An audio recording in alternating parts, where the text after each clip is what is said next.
Kykers, is weer my voorreg om weer met u 'n paar dinge uit die woord van die Here te deel. Het is my lekker om met u te praat. Ek weet nie wie luister nie, maar ek weet iemand kyk. En ek vertrou dat dit wat ek vir u probeer oordra, na die beste van my vermoë, werklik ingang in die hart kan kry, anders sou dit geen doel dien nie. Want ek is nie 'n prediker wat 'n gemeente het nie. Ek probeer u nie oorhaal om na my kerk toe te kom nie, want ek het nie 'n kerk om vir u aan te bied nie. Ek het 'n opdrag van die Here. Dis waarom ek hier by Kruiskyk praat, om daardie opdrag van die Here na die beste van my vermoë uitgevoer te kry. En dit is om mense te leer om reg te bid. En ek het nou die vorige keer bietjie met u gepraat oor die gees van Christus, hoe 'n mens moet wees. As jy die gees van Christus nie het nie, dan behoort jy nie aan hom nie. Ek het bietjie genoem dat die disippels het saam met die Here Jesus gewandel buitekant hom, en met die uitstorting van die Heilige Gees het hy binne ingekom. Dat ons ook nie met die woord buitekant moet sit nie, maar met die woord, die Gees van God binne in ons, wat ons van binnekant af beheer, en nie net van buitekant af, soos 'n wetboek nie. Nou wil ek vir u sê dat daar 'n belangrike saak is wat ons moet besef.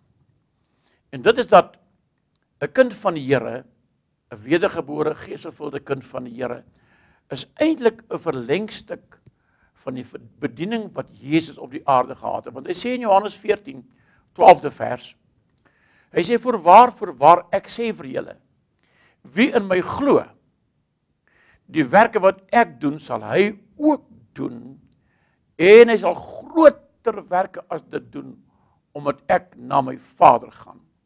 Nou, een ding wat vir my duidelik is dat wanneer Jesus vir 'n mens 'n opdrag gee, dan sal hy nie nalat om vir jou die gesag daarmee saam te gee, om dit uit te voer nie. En hy sê dat ons gaan dieselfde werke doen as hy, nou, en groter werke. Ek weet nie wat so groter werke ons kan doen, of dit net is, dat dit meer van dit kan gebeur, omdat daar miljoene kinders van die Here reg oor die aarde is, en as almal van ons die gesag opneem, dan kan sê die wonderwerke wat in Jesus se dae gebeur het, waar hy gewandel het, kan nou reg oor die wêreld gebeur. Ek dink dis miskien wat bedoel word met die groter dinge. Ek glo nie ons kan groter wonderwerke doen as wat Jesus gedoen het nie. Hy het duiwels uitgedryf, die siekes gesond gemaak, het die dooies opgewek, en het die boodskap van God die Vader verkondig, die doel van sy koms. Dis wat ons ook doen. En dis ook wat ons vermoë, deur wat hy ons gegee het, ons vermoë gegee het, om dit te kan doen. Maar dis waarom ek sê dat die kind van die Here is eintlik 'n verlengstuk van die bediening van Jesus Christus op die aarde. En as ons 'n opdrag van die Here het om te doen wat hy vir ons gee, dan gee hy ons die gesag wat daarmee saamgaan. Lukas 10 vers 19 sê, kyk, ek gee aan julle die mag om op slange en skorpioene te trap, en veral nou oor al die krag van die vyand, en niks sal julle ooit skade doen nie. Al die krag van die vyand. Mense, as ek en u kan besef hoe kragtig die vyand is, daar's 'n groot lering oor hoe hy so kragtig geword het, maar dit moet ek op 'n ander dag met u deel. Maar op hierdie oomblik is die vyand baie kragtig, en ek wil nie sy krag verkondig en hom propageer nie. Inteendeel, ek wil net u aandag daarop vestig, dat as jy iets wil doen, teenstrydig met wat die vyand wil doen, sal jy gesag moet hê om dit te kan doen. Want nie elke Jan Rap en sy maat gaan dit reg kry nie, hoor. Jy weet, ek lees in die Bybel van die 7 seuns van Skefa, wat 'n duiwel uit iemand wou uitdryf. Toe sê die duiwel vir hulle, Paulus ken ons ken vir Jesus, want Paulus het ons gehoor. Maar wie is julle? En die skrif sê, dat die duiwel het daardie 7 seuns van Skefa uit mekaar uitgeskeer. So, as jy nie in die gesag is waarin jy behoort te wees nie, as jy nie in die verhouding is waar jy in behoort te wees nie, sal jy ook nie die gesag hê waarin jy behoort te staan nie. En daarom is dit belangrik dat mense begin om reg te bid en God te aanbid, dat hierdie gesag vir ons gegee kan word om die opdrag van die Here uit te kan voer. Nou wil ek vir julle 'n baie interessante skrifgie lees. Ek dink u het dit seker al baie gelees, maar hier is 'n groot boodskap vir my daarin. En dis Markus 13 vers 34. Is 'n gelykenis wat die Here Jesus vertel. Hy sê 'n man wat op 'n ver reis is. Dit is soos 'n man wat op 'n ver reis is en sy diensknegte vol mag gee en vir elke diensknegt sy werk aan die deurwagter beveel hy om te waak. Nou, hierdie gelykenis wat Jesus praat van die man wat op 'n reis is, praat hy eintlik van homself. Want hy is op reis na sy vader en hy kom weer terug. Maar terwyl hy weg is, sê hierdie man, gee aan sy diensknegte volmag. Nou, ek weet nou nie of ek die ding reg verstaan nie, ek glo, ek verstaan reg. Volmag is om aan iemand die gesag te gee om in my plek op te tree asof hy ek is. As ek 'n miljoen rand sou hê en 'n groot besigheid bedrywe en ek gaan op 'n ver reis en ek sou enigiemand aanstel met volmag in my plek, dan kan hy daardie besigheid en die miljoene rande wat daarmee saamgaan, kan hy beheer en bestuur asof hy ek is.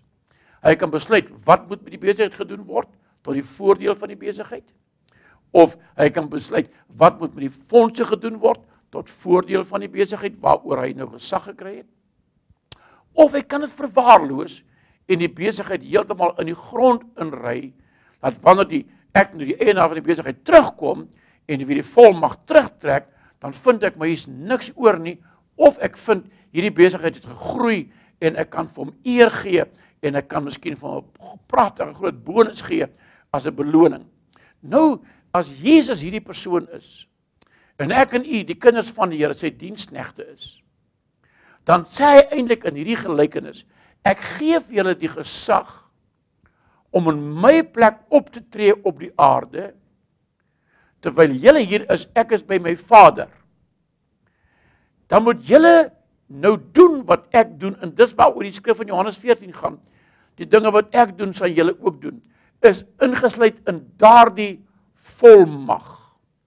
Nou, weet u, dierbare, as ek en u dit regtig kan verstaan, as ons dit werklik kan begryp, wat se onsaglike groot krag aan ons toegestaan is.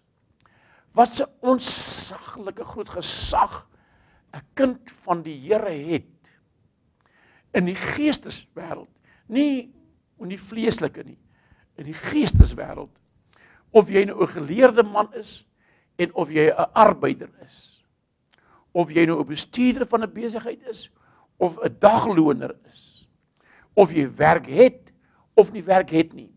Dit het met die wêreldse goed niks te doen nie. Dit gaan oor jou posisie in Christus. As jy by die punt is waar Jesus jou so kan vertrou dat hy vir jou volmag kan gee. O, mense, kan u dit indink wat dit werklik beteken? Maar die sleutel daar is, ek sal nie vir 'n man wat my gras sny, my multimiljoen rand besigheid in sy hande gee en sy bestuur hom vir my, al is jy onbekwaam nie. Ek sal nie my besigheid vir iemand gee wat nou net uit die tronk uitkom as gevolg van bedrog nie.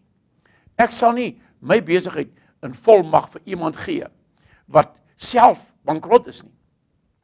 Want dit sal ons nou nie werk nie. Wie gaan dit doen? So die een wat ek in my volmag in my plek sal aanstel, gaan iemand wees wat in die eerste plek betroubaar is en wat getrou is en wat ordentlik met my goed kan werk en wat 'n visie het om my besigheid op te lig en te verbeter en nie af te rem en af te breek nie. So dit gaan nogal moeilik wees om so iemand te kies. Nou vra ek, dink u by u self dat ek of u betroubaar genoeg is om hierdie volmag by Jesus te kan vat? Dink jy dat Jesus jou genoeg kan vertrou om dit vir jou te gee? Nou, moet ek nou my eie mening gee? Ek kan nou nie statistiek nie, want ek weet nie. Ek wonder hoeveel mense daar op die aarde is, wat werklik deur God so betroubaar geag word, dat hy aan daardie persoon volmag kan gee.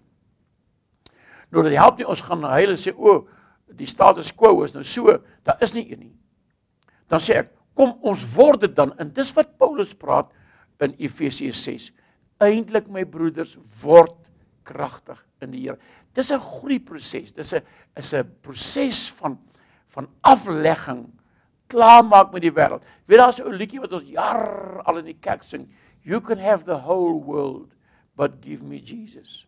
Maar 'n maat vat net 'n ou se kar weg, vat net sy huis weg, dan sien jy waar land hy die diepte putte van verdrukking en moedeloosheid en depressiwiteit. Maar as ons by die punt kan kom, en ek vertrou iemand wat na hierdie leringe gaan luister, kan vat. Iemand gaan dit optel, en hy gaan sê, God praat met my. Ek gaan dit doen. Ek gaan my lewe van die wêreld en sy plesier agterweë laat. Ek gaan begin die aangesig van die Here soek. Ek wil by die plek kom, waar die Here my kan vertrou, dat ek betroubaar genoeg kan wees. Nou, die man wat daardie posisie by daai plek kom, in die eerste plek, my mening, sal sekerlik 'n wedergebore kind van God moet wees. Iemand wat die gees van Christus binne in hom het. Is iemand wat klaar gekry het met die sonde. Ek kry dit so baie, en ek wil nou nie vandag mense veroordeel en aanval hier nie. Maar jy kry so baie dat jy mense kry wat Sondag diens toe gaan, pragtige mense, netjies aangetrek, mooi kar gewas, alles mooi reg en blink. Maar weet jy, in die week kry jy hom saam met iemand in 'n kroeg besig om 'n paar biere te drink. Nou sê vir my pastoor, maar as iemand 'n bier drink, gaan jy hel toe. Ek praat nie in hierdie lering oor hemel en hel nie. Ek praat oor 'n plek en 'n posisie in Christus waar jy so vertrou kan word deur die Here. Dat jy so losgemaak word van die wêreld, dat hy jou betroubaar genoeg sal vind om daardie volmag aan jou te gee. Want weet jy, as hy daardie volmag aan jou gegee het, dan word jou bediening eintlik gelykgestel aan die bediening wat Jesus op aarde gehad het. Dan word jy eintlik aangestel in sy plek. Dan sê jy, o, pastoor, jy's nou besig om 'n ding aan te raak hier. Niemand sal ooit soos Jesus kan wees nie. Dis waar. Niemand sal ooit die saligmaker kan wees, behalwe hy nie. Niemand sal ooit die prys kan betaal vir die wêreld se sonde soos hy betaal het nie. Niemand sal ooit so betroubaar kan wees dat dit sal lei tot die dood, so wat Jesus was nie. Maar ek praat van bediening. Wanneer ons in daardie volmag kom, dan gaan daai skrif van Johannes 14 begin werk. Die dinge wat ek doen, sal julle ook doen. En jy kan ongelukkig nie daar kom as jy nie betroubaar bevind word nie. En die oomblik wanneer jy betroubaar bevind word, wanneer jy jouself losmaak van die wêreld, van die plesier van die wêreld, van al die drek van die wêreld en al die gemors van die wêreld, dat jy werklik in verhouding met God kom. Nou ek sê vir u, daar's bitter min mense wat daar kom. Maar eers dalk die een wat nou na my luister, is dalk die een wat God wil gebruik. Jy is dalk net die man of dalk net die vrou wat die Here wil gebruik in hierdie volmag oordrag aan jou, om die bediening van Jesus te kan vat en daarmee aan te kan gaan. Maar weer 'n keer, dit moet in liefde bly. Ek sien op die televisie, sien ek verskeie programme waar daar kerkprogramme aangebied word, hoe daar wonderwerke gebeur by plekke, en bo in Afrika state, hoe duiwels uitgedrywe word op 'n magtige wyse. En dit is verstommend om te sien hoe die goed krioel en krul en te kere gaan as 'n man van God hulle bestraf en uitdryf. En ek wil vir u sê, ons het nodig in Suid-Afrika om dit te doen. Ek is eintlik oortuig daarvan dat ons gaan skrik as iemand werklik daardie gesag het en die mense begin duiwels manifesteer in mense wat kerkmense is. Dalk op die kerkraad, daar ook 'n ouderling. Wat se goed daar gaan manifesteer, maar omdat hierdie magte en kragte nie mooi in plek is nie, sit daar mense met groot goggas in leierskappe in die kerk. En ek weet nie wie dit is en so, ek kan nie vir my sê ek gooi met 'n klip nie, maar dis werklikhede. En dis die dinge wat God wil herstel. En dis hoekom die Here vir my gesê het, I want you to restore my church. I want you to restore my church. Nou luister, kom ons gaan 'n bietjie aan. Romeine 8 vers 16 en 17. Ek wil so 'n bietjie met u praat oor daar's 'n ding wat duidelik moet word. 'n Mens kan 'n slaaf wees, of jy kan 'n diensknegt word, of jy kan 'n erfgenaam word. En ek dink die ding van die slaaf moet ons miskien 'n bietjie praat. Dis oor wat ek nou oor gepraat het, en dan oor die diensknegt en dan oor die erfgenaam. Romeine 8 vers 16 en 17 sê: Die Gees self getuig saam met ons gees dat ons kinders van God is. En as ons kinders is, dan ook erfgenaam. Erfgename van God en mede-erfgename saam met Christus. As ons naamlik saam met hom ly, sodat ons ook saam met hom verheerlik kan word. Jy sien, daar praat hy nou oor die ding van erfgenaam. En die erfgenaam is daardie een wat betroubaar geag gaan word om hierdie volmag in besit te kan neem. Dis daardie een wat sê, as ons naamlik saam met hom ly. Want weet jy, die woord van die Here sê dat Jesus was 'n mens net soos ons, maar sonder sonde. Hy het hom nooit verbind aan die wêreldse stelsel nie. Hy het hom nooit verbind aan die plesier van die wêreld nie. Hy het nooit saam met hulle die wêreldse goed gedoen en groot danspartye ingebring. Alhoewel hy was by 'n troue en daar het hy nogal water verander in die wyn. Nou daar baie argumente oor daai wyn, was dit alkoholiese wyn of was dit nie alkoholiese wyn nie? En ek wil my nou nie uitlaat oor dit vandag nie. Maar weet jy dat as ons erfgenaam van God wil wees, as jy betroubaar genoeg geag word, as jy 'n kind van God is, as jy wedergebore is en jy's 'n kind van God, jy's 'n erfgenaam en jy erf saam met Jesus, dan erf jy onder andere sy bediening wat hy op die aarde gehad het.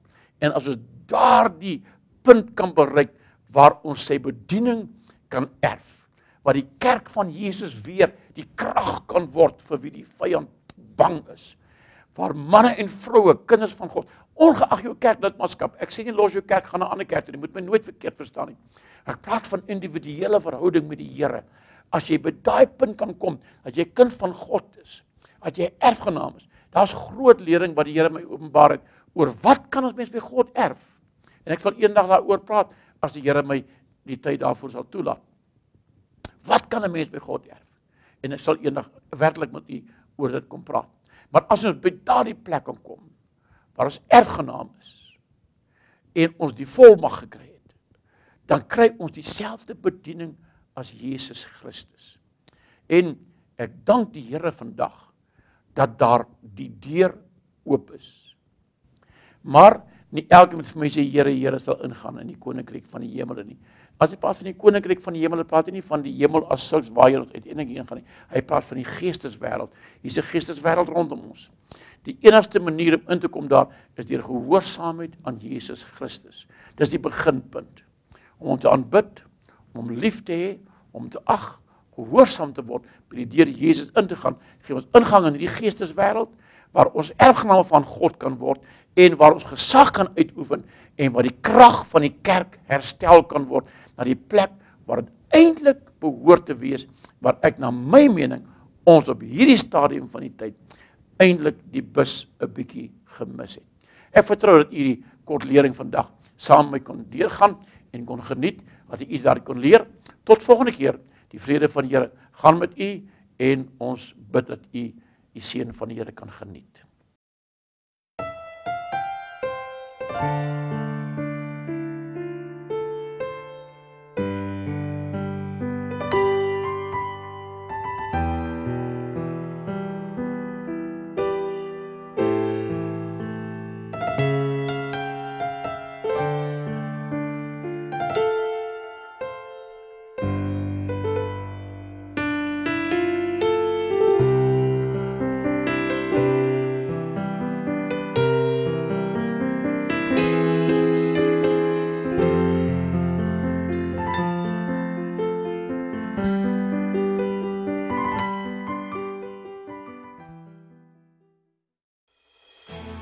Het jy al ooit gewonder oor wat dit prakties beteken om van Jesus Christus te getuig?